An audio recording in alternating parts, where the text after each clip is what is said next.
জানিয়ে দিব হাতে থাকা সর্বশেষ আপডেট বাংলা সংবাদ। প্রথমেই সংবাদ শিরোনাম। ঢাকা থেকে আগরতলা পর্যন্ত লং মার্চ করবে বিএনপির ৩ সংগঠন। এরপর জানিয়ে দিব দুদক ও বিচার বিভাগ শেখ হাসিনার দাসে পরিণত হয়েছিল বলেছেন আসিফ নজরুল। এদিকে -2 এর দূরভিসন্ধি করে লাভ হবে না বলেছেন ইশরাক হোসেন। এরপর জানিয়ে দিব আত্মনির্ভরশীল দেশ গড়তে দৃঢ়প্রত্যয়ী জামাত বলেছেন সেলিম উদ্দিন। আরও জানিয়ে দিব প্রধান উপদেষ্টার সঙ্গে ইউর ২৭ রাষ্ট্রদূতের বৈঠক আজ। সর্বশেষ জানিয়ে দিব শীতের দাপটে কাবু দিনাজপুরের মানুষ। এতক্ষণ শুনছিলেন সংবাদ শিরোনাম, এবারে বিস্তারিত। তবে অনুরোধ থাকবে ভিডিওটিতে একটি লাইক করবেন এবং কমেন্ট করে জানিয়ে দিবেন কোন জেলা থেকে আপনি আমাদের এই ভিডিওটি দেখছেন।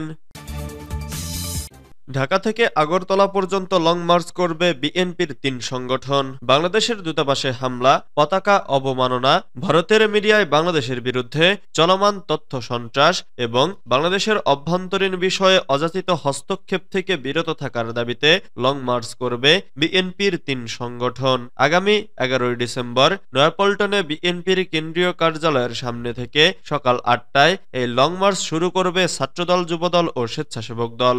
সোমবার ৯ ডিসেম্বর নয়াপল্টনে বিএনপির কেন্দ্রীয় কার্যালয়ে সংগঠনগুলোর পক্ষ থেকে এক সংবাদ সম্মেলনে বিষয়টি জানানো হয়। বাংলাদেশের সর্বস্তরের ছাত্র, যুবক এবং স্বেচ্ছাসেবী জনতাকে এই লং মার্চে অংশগ্রহণের আহ্বান জানানো হয়েছে।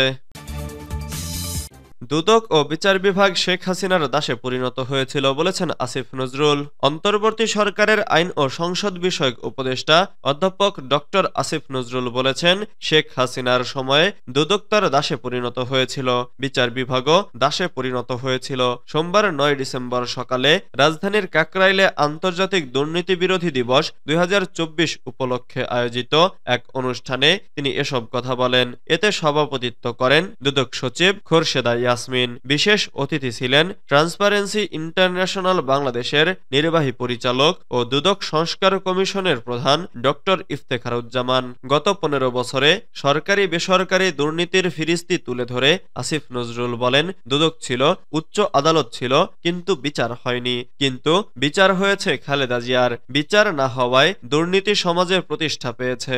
একজন প্রধানমন্ত্রীর পিয়ন কিভাবে ৪০০ কোটি টাকার মালিক হয়, আবার সংবাদ সম্মেলনে হাসতে হাসতে তা বলেন। তার পুরো পরিবার ছিল চোর। শেখ হাসিনার সময়ে দুদক তার দাসে পরিণত হয়েছিল, বিচার বিভাগও দাসে পরিণত হয়েছিল। তিনি বলেন, যেসব কাজ বিভিন্ন সংস্কার কমিশনের সাহায্যে করা সম্ভব সেগুলো আমরা করে ফেলব।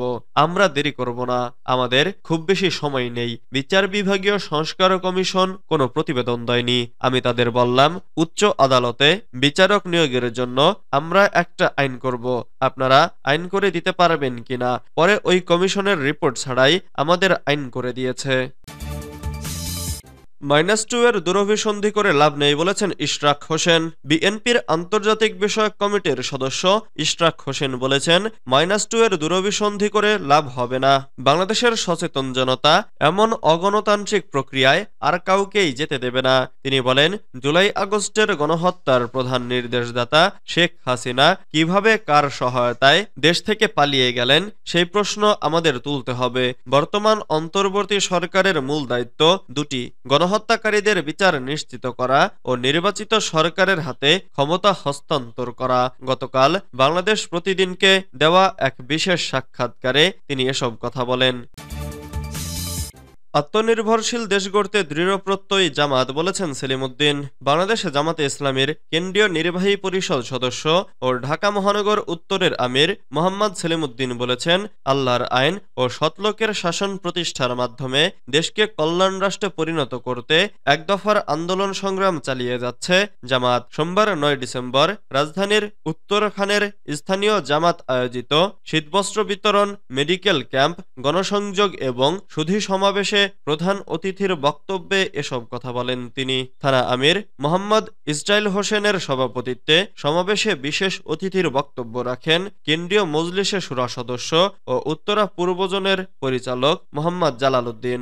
উপস্থিত ছিলেন থানা কর্মপরিষদ সদস্য শামসুল কবির, তাজুল ইসলাম, আব্দুল আউয়াল, রফিকুল ইসলাম, নাজিমুদ্দিন, আব্দুল হাকিম সহ আরো অনেকে। সেলিমউদ্দিন বলেন, মানুষের তৈরি আইন কখনোই মানুষের জন্য কল্যাণকর নয়। তাই জামাত আল্লাহর আইন ও সৎলোকের শাসন প্রতিষ্ঠার মাধ্যমে দেশকে কল্যাণ রাষ্ট্রে পরিণত করতে একদফার আন্দোলন সংগ্রাম চালিয়ে যাচ্ছে। প্রধান উপদেষ্টার সঙ্গে ইউর ২৭ রাষ্ট্রদূতের বৈঠক আজ।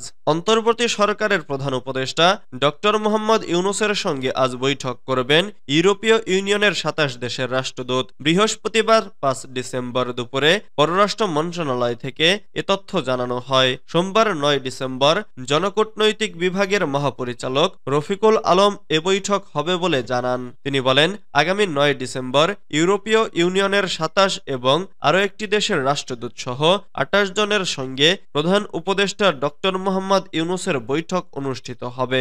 রফিকুল আলম বলেন, আলোচনায় জলবায়ু পরিবর্তন, রোহিঙ্গা ইস্যু প্রাধান্য পাবে। এছাড়া বাংলাদেশ ও যুক্তরাজ্যের সম্পর্ক নিয়ে খোলামেলা আলোচনা হবে।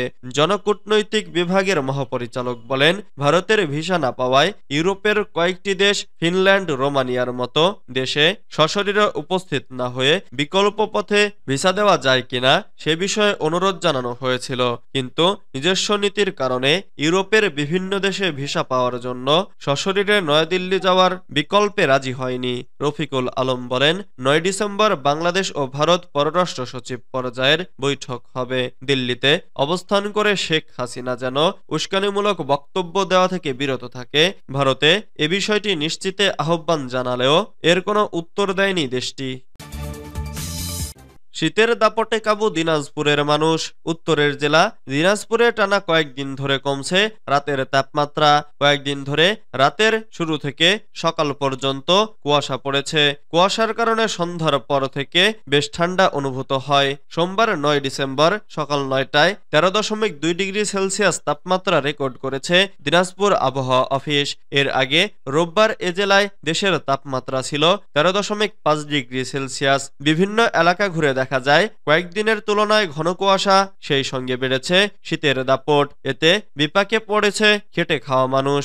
এদিকে দুপুরে একটু গরম ও রাতে তীব্র শীতের কারণে বেড়েছে ঠান্ডাজনিত বিভিন্ন রোগব্যাধি। খানসামা উপজেলা স্বাস্থ্য কমপ্লেক্স সহ জেলার বিভিন্ন হাসপাতালে শিশু ও বয়স্করা সর্দি, কাশি, নিউমোনিয়া ও ডায়রিয়ায় আক্রান্ত হয়ে চিকিৎসা নিচ্ছেন। দিনাজপুরের আবহাওয়া অফিসের অফিসার ইনচার্জ মোহাম্মদ তোফাজ্জল হোসেন কালবেলাকে বলেন, জেলায় বেশি শীত পড়ে গেছে। রাত থেকে কুয়াশা দেখা যাচ্ছে। গত কয়েকদিন থেকে বেশ ঠান্ডা পড়েছে। রোববার সকাল ৯টায় তাপমাত্রা রেকর্ড করা হয়েছে ১৩.২ ডিগ্রি সেলসিয়াস। বাতাসের আর্দ্রতা ছিল ৯৩% এবং বাতাসের গড় গতিবেগ ছিল ঘন্টায় ১ কিলোমিটার।